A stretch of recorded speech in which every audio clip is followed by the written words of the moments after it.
transplantation. Advanced hair transplantation with natural hairline at Lana Clinic beside Kroma Jagitial Road, Karimnagar. Phone 9390830629. కట్టడి చేయాల్సిన పోలీసులే కట్టు తప్పుతున్నారు. తాజాగా గంజాయి కేసులో ఈగల్ టీం కానిస్టేబుల్,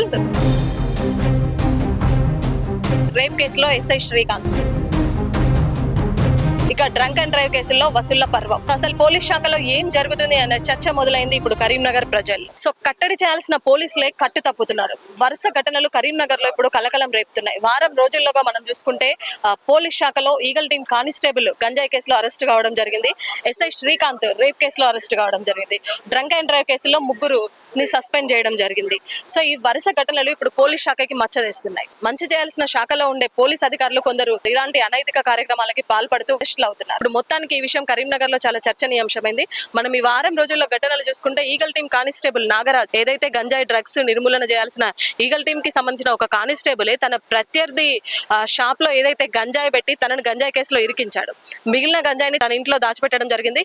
ఈ క్రమంలోనే పోలీసులు నాగరాజును అరెస్ట్ చేసి రిమాండ్ కి పంపడం జరిగింది. సో చూసుకుంటే గంజాయి కేసులో వేరే అతన్ని ఇరికించబోయి తనే ఇరుక్కొని చివరికి కటకటాల పాలయ్యాడు. అంటే ఒక గంజాయి నిర్మూలన చేయాల్సిన ఒక కానిస్టేబులే ఈ విధంగా అనైతిక కార్యక్రమాలకి పాల్పడడం ఇప్పుడు కరీంనగర్ లో చర్చనీయాంశమైంది.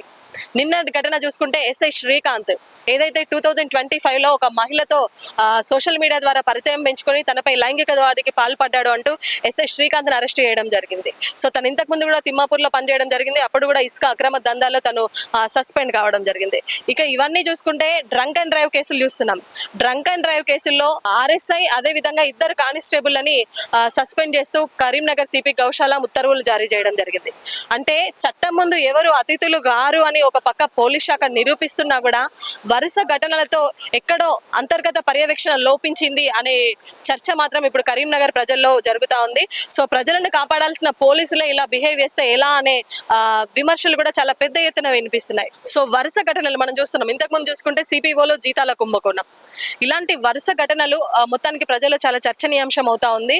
సో ఇలాంటి వారిని ఎప్పటికప్పుడు వాళ్ళ మీద కంప్లైంట్ చేస్తూ వాళ్ళ సస్పెండ్ చేస్తున్నా సరే కొంతమంది అధికారులు మాత్రం మారడం లేదు. అందరి మీద ఎంక్వైరీ చేస్తున్నారు, తప్పులు చేసిన వాళ్ళకి శిక్షలు పడుతున్నాయి, సస్పెండ్ చేస్తున్నారు, అరెస్ట్ అవుతున్నారు. ఇవన్నీ జరుగుతున్నా కూడా ఇంకా కొంతమంది పనితీరు మాత్రం మారడం లేదు అనే విమర్శలు అయితే వినిపిస్తున్నాయి. ఎంతైనా వీళ్ళపైన అంతర్గత పర్యవేక్షణ చాలా అవసరం అనే చర్చ మాత్రం జరుగుతా ఉంది. సో మొత్తానికి పోలీస్ శాఖకైతే కొంతమంది మచ్చ తెస్తున్నారు ఇలాంటి విషయాల వల్ల. కెమెరా పర్సన్ వేణుతో లావణ్యారెడ్డి, సుమన్ టీవీ, కరీంనగర్.